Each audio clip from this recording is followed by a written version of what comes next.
Hi there, I'm Holly Sin, and you're watching Critics' Choice Mashup, where the country's best critics from the world's largest critics group bring you insider access to your favorite stars and the latest movies. For today's mashup, members of the Broadcast Film Critics will be detailing the nominees for the 16th Annual Critics' Choice Movie Awards on VH1. But first, can we talk about a different type of mashup? So Justin Timberlake has been pulling double duty this season, recently playing Boo Boo to co-star Dan Aykroyd's Yogi Bear. Yogi, grab my paw! Sorry.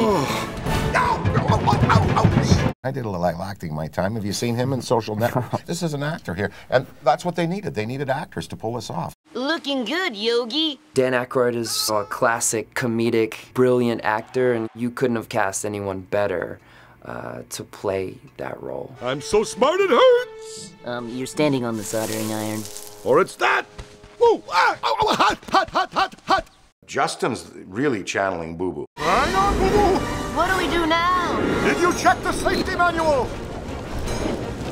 It's just a picture of us screaming. We've got to deject, Boo! Don't you mean eject? Eject is up! Eject is down! Now that is an about-face from Justin's performance as Sean Parker in The Social Network.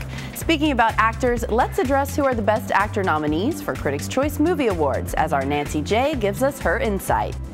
Our nominees for Best Actor are Jeff Bridges, True Grit; Robert Duvall, Get Low; Ryan Gosling, Blue Valentine; Jesse Eisenberg, The Social Network; Colin Firth, The King's Speech; and James Franco for 127 Hours. I say we get rid of Duvall and Gosling. Their movies just weren't big enough. Jeff Bridges, brilliant in True Grit, but he did win last year.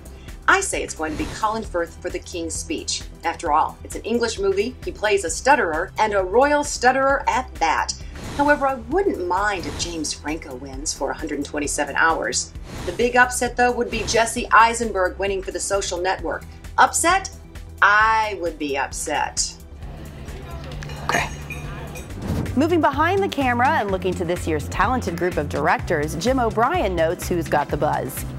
This year's nominees are Darren Aronofsky, Danny Boyle, Joel and Ethan Coen, David Fincher, Tom Hooper, and Christopher Nolan. Now, our past winners include Boyle and the Coens, past nominees Fincher and Nolan, while Aronofsky's The Wrestler was nominated for Best Picture, and Hooper's John Adams won our Best Picture made for TV. So this is a heavyweight group. The question is, who has the buzz? Hooper seems to be in the driver's seat for Best Picture. That is always major buzz for Best Director. So bet on Hooper to wear the King's crown.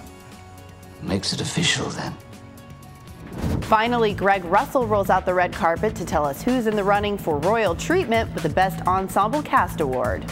Hi, I'm Greg Russell, and one of the categories this year in the Critics' Choice Awards is for Best Ensemble Cast in a Motion Picture.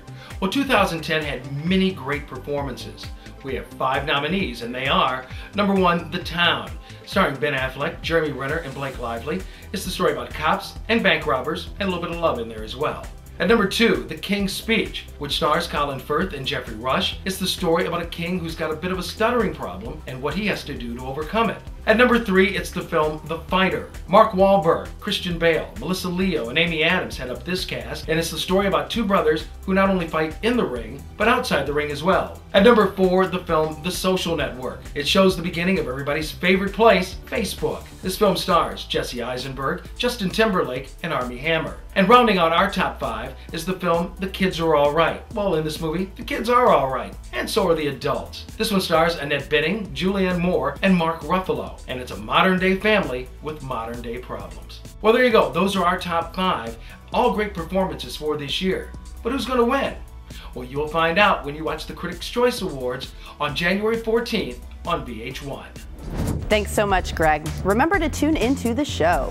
I'm Holly Sin for CriticsChoice.com. Until next time, keep your friends close and your critics closer.